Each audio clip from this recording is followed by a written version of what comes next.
You're standing on a shaky kitchen chair, a child's bare feet gripping the edge. The stove knobs feel huge in your hand as you tilt the pan, trying not to burn the eggs. Behind you, on the table, there's a crumpled bill with red letters and a silence that feels heavier than the frying pan. Some kids grew up scared of monsters under the bed. You grew up scared of the sound of footsteps in the hallway. This video is about the child who quietly became their own parent, the one who learned to make breakfast, manage emotions, and read the weather inside the house before they could even spell their own feelings. But there's a hidden cost to raising yourself, and there's one subtle habit almost every self-raised child carries into adulthood that keeps them stuck in the same emotional loop, even when the house is long gone. You learned how to survive. No one taught you how to stop surviving. Maybe this is familiar. You remember the first time you had to be the adult, not because someone sat you down and explained it, but because one day you just noticed no one else was doing it. You watched the dishes pile up, the moods swing, the bills become arguments, the arguments become silence, and something in you decided, if I don't step in, everything will fall apart. So you did. You became the one who calmed people down, the one who remembered, who liked their tea how, who kept an eye on siblings, who learned which version of yourself kept the peace. You read faces faster than you read books. You were praised for it too. Such a mature kid. So responsible. You're stronger than most adults I know. No one saw the panic under that competence. Fast forward. You're an adult in theory, but emotionally you still live in that house. You struggle to ask for help because somewhere inside, help doesn't feel real or safe. You apologize for having needs, for being tired, for not being okay. Your relationships tilt into one direction. You giving, saving, solving. Your body doesn't rest, it shuts down. Your mind doesn't trust stillness. It scans for what could go wrong if you stop holding everything together. And when someone says, "You can lean on me," you freeze, because you've been the emergency contact since childhood. If any of this sounds like you, you're welcome to write, "That was me, I raised myself," in the comments. Not as a confession of failure, but as proof. You existed, you tried, you survived. Let's start with the hardest truth. You were not born independent. You were trained by chaos to abandon your own childhood. What looks like independence on the outside is often an adaptation to unreliability on the inside. Your nervous system learned early that other people were inconsistent, loving, then explosive, present, then gone, praising, then shaming. So it did the only thing that felt safe. It turned you into your own caretaker. You became the one who tucked yourself in, even when nobody physically did. You soothed your own anxiety by straightening the house, by double-checking locks, by trying to be perfect so nobody would have a reason to explode. You didn't just grow up too fast. You disappeared too fast. Pause here, because this is the part where many people blame themselves. Why can't I just relax? Why am I so controlling? Why do I feel guilty when I say no? Those are not personality flaws. They are survival skills that never got a retirement party. There's another layer. When you raise yourself, you become fluent in everyone else's emotions and illiterate in your own. You can walk into a room and instantly feel who is angry, who is sad, who is about to snap. But if someone asks, "What do you need?" your mind goes blank. As a child, your needs were inconvenient. They showed up at the wrong time when a parent was drunk, depressed, tired, or drowning in their own unhealed life. So your system ran an experiment. What happens if I make my needs smaller? What happens if I make my feelings quieter? What happens if I stop needing altogether? And the world rewarded you for it.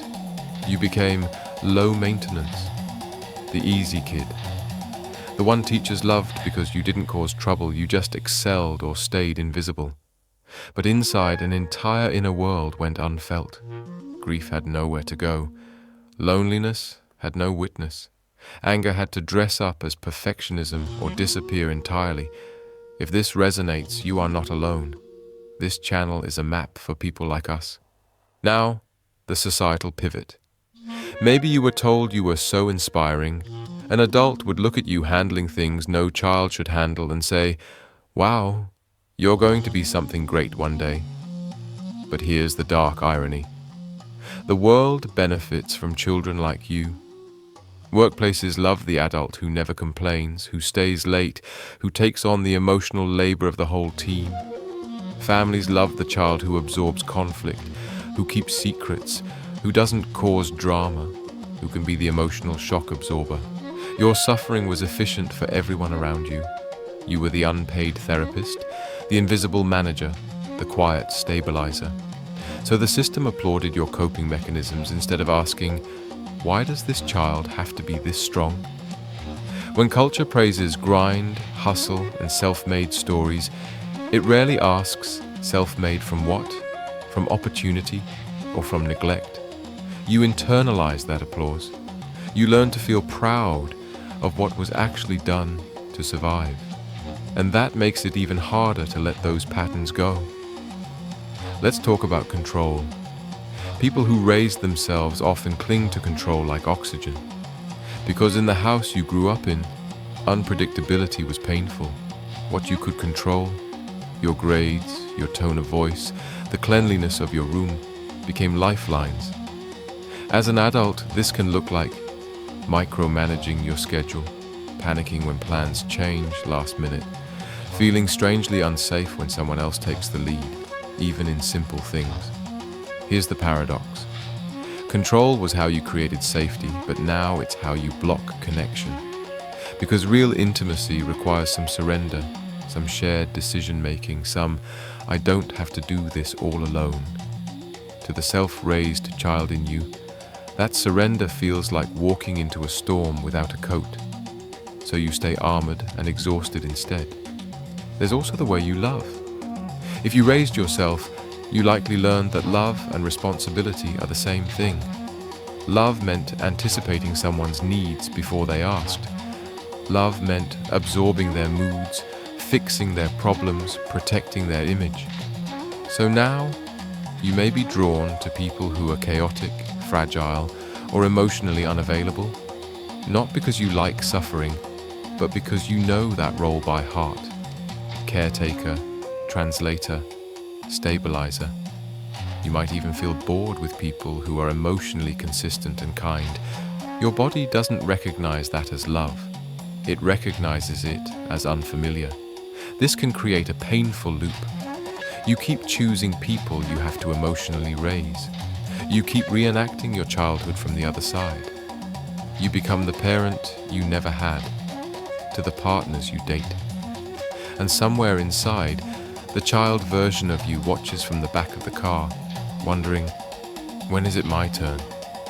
One more pattern hides in plain sight, emotional numbness. When you grow up raising yourself, there often isn't time or bandwidth to feel. You're in constant functional mode. You do what needs to be done and push everything else down the stairs into the basement of your body. As an adult, this can look like you can talk about your story with a straight face, like it happened to someone else. You shut down during conflict, eyes open, body present, spirit gone. You struggle to feel joy without a side of guilt, or sadness without a side of shame. Your system doesn't trust big feelings. It associates them with chaos, danger, loss of control. So you live on a narrow emotional bandwidth, never too high, never too low, always fine. But fine is just another word for no one's home. At some point, the cost of that numbness becomes unbearable. You start to wonder why life feels like watching your own existence through a window. That's not a character flaw. It's what happens when a child had to freeze to stay functional. So what now? You can't go back and give that child a different house. But you can stop leaving them alone in this one. The first step is naming. not in a vague, aesthetic way, actually putting words to what happened. I didn't just grow up fast. I was parentified. I didn't just become independent. I was emotionally neglected. I didn't just learn to be responsible. I was given adult burdens with a child's nervous system. Language is not about blaming. It's about locating reality. You cannot heal from a story you're still minimizing. Second, reparenting, but slower than the Instagram version. Reparenting isn't talking to your inner child in a mirror for 2 days and expecting life to change. It's the daily, boring, sacred work of giving yourself what no one consistently gave you. Things like feeding yourself on time instead of skipping meals because work is more important. Letting yourself rest without earning it through collapse. Saying I'm not okay to at least one safe person and not apologizing for it. You become the adult who asks every day, "What do you need?" and then actually tries to meet it instead of dismissing it as dramatic, weak, or inconvenient. Third, safe dependence. This is the most confronting part for a self-raised child. You have to experiment with needing people on purpose. Start small. Ask a friend to check in on you before something stressful. Tell someone, "Can you stay on the call until I get home?" Let a partner take over one task you always control, even if they don't do it perfectly. Your nervous system will scream that you're in danger. It will tell you, if you don't handle everything, everything will fall apart.